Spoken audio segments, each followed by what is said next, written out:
안녕하세요. 2025년 7월 4일입니다. 오늘 당신이 보내주신 자료들을 보면서요. 지금 세상이 어떻게 돌아가는지, 그 큰 변화의 맥락을 좀 짚어보려고 합니다. 네, 안녕하세요. 특히 지정학적인 지형 변화, 그리고 AI 같은 기술 혁신, 또 글로벌 공급망 재편, 이 세 가지가 어떻게 맞물리는지 좀 깊이 들어가 보죠. 먼저 그 지정학적 변화부터 볼까요? 미국이랑 한국의 새로운 리더십이 들어섰고, 네, 그렇죠. 그리고 북러 간의 새로운 조약도 이제 효력을 발휘하기 시작했고요. 이게 국제관계에 좀 새로운 변수가 되는 것 같아요. 맞습니다. 근데 그런 개별 사건 하나하나보다는요, 좀 더 큰 틀에서 봐야 할 것 같아요. 더 큰 틀이라면 어떤 걸까요?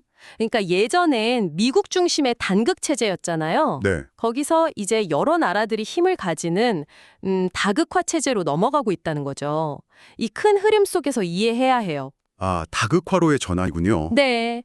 재밌는 건 이 변화를 받아들이는 그 각국의 온도가 좀 다르다는 거예요. 미국 안에서도 이걸 거부하려는 쪽이랑 또 적응하려는 쪽이 막 엇갈리고 있고요. 네네. 중국 같은 경우는 이런 변화 속에서 어떻게든 경제적인 영향력을 더 키우려고 하는 그런 모습이고요. 그렇군요.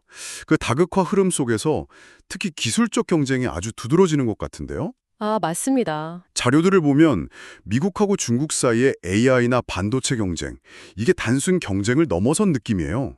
이건 뭐 완전 기술 패권 전쟁이라고 봐야 할까요? 충분히 그렇게 볼 수 있습니다. 이제 기술이라는 게 단순히 산업 이슈가 아니거든요. 네. 각 나라의 안보, 미래 생존이 걸린 핵심 문제다. 이렇게 인식이 되고 있죠. 아하. 그리고 바로 이 지점 때문에 이 지정학적 긴장이 글로벌 공급망 재편으로 그냥 바로 연결이 되는 겁니다. 아, 그렇군요. 그럼 예전처럼 그냥 물건 싸게 만드는 효율성만 따지던 시대는 이제 끝났다. 이런 말씀이신가요? 정확합니다. 네. 팬데믹도 겪었고 지정학적인 갈등도 계속 보면서 안정성 그리고 안보 이게 훨씬 중요해졌어요. 안정성과 안보. 네. 그래서 자국 우선주의가 강해지고 또 비슷한 가치를 가진 나라들끼리 뭉치는 공급망 블록화 이런 게 나타나고 있죠. 그리고 ESG 같은 가치 기준도 중요해졌고요. ESG요? 환경, 사회, 지배구조. 네, 맞아요. 그럼 그 미국의 반도체법 있지 않습니까? 자국 내 생산 지원하는 거. 네, 칩스 액트. 네. 그리고 유럽연합의 핵심 원자재법, CRMA 이런 구체적인 정책들이 다 그런 흐름을 보여주는 거군요. 그렇죠. 특히 배터리 만드는데 꼭 필요한 핵심 광물들 있잖아요. 리튬, 니켈, 코발트 같은 것들. 네네.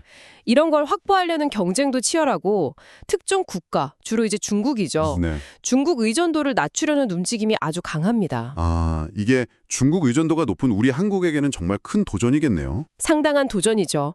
그래서 우리 기업들이 생산 기지를 좀 다변화하려고 하잖아요. 소위 투트랙 전략이라고 하죠. 투트랙 전략이요? 그게 그러니까 위험 분산 차원에서 일부는 다른 지역에 두고 네, 그러면서도 핵심 기술 분야는 미국이나 EU 같은 동맹국 현지에 직접 투자하는 방식이죠. 삼성이나 SK, LG 같은 기업들 움직임 보면 딱 그렇죠. 그런데요.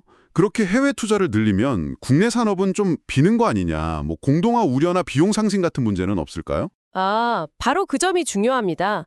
말씀하신 것처럼 국내의 산업 공동화 우려가 당연히 있고요. 또 비용 구조가 높아지니까 이걸 해결해야 하는 압박도 커지죠. 그렇죠. 근데 이게 역설적으로 자동화나 AI, 로봇 기술 도입을 더 빠르게 만드는 요인이 되고 있어요. 아, 비용 절감하고 생산성 높이려고 기술 혁신이 더 필수가 되는 상황이군요. 네, 그런 측면이 분명히 있습니다. 결국 이렇게 보니까 모든 길이 다 AI로 통하는 느낌인데요. 보내주신 자료 거의 다 AI가 핵심이더라고요. 맞아요. 이게 단순한 기술 유행이 아니라 비즈니스랑 사회 전체를 바꾸는 인공지능 전환, AX 시대라고 하던데 정말 그렇게 봐야 할까요? 네, 그렇습니다.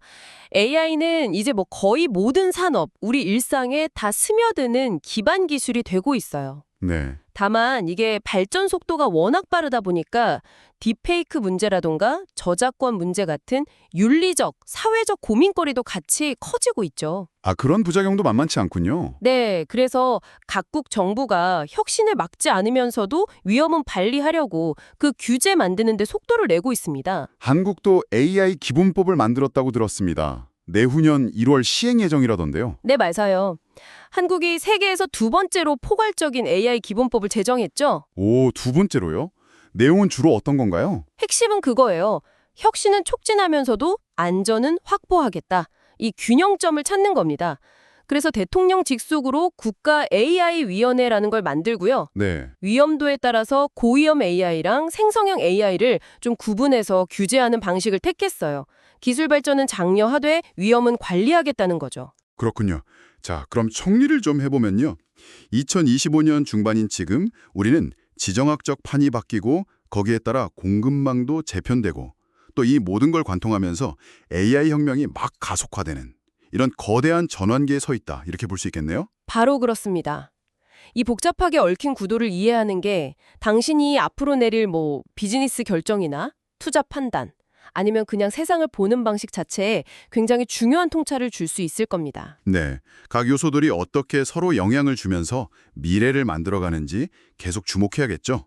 그럼 마지막으로 이런 질문을 던져보고 싶습니다. 각국이 안보나 회복력, 이걸 이유로 기술 동맹도 맺고 공급망도 새로 짜고 있잖아요. 네, 그렇죠. 이런 AI 시대에 글로벌 협력이라는 게 과연 어떤 새로운 모습으로 나타날 수 있을까요? 세상은 이렇게 좀 나뉘는 것 같으면서도 기술로는 더 긴밀하게 연결되는데 우리가 아직 예상하지 못한 또 다른 도전이나 기회는 무엇일지 좀 같이 고민해 볼 지점인 것 같습니다. 흥미로운 질문입니다. 정말 생각해 볼 문제네요.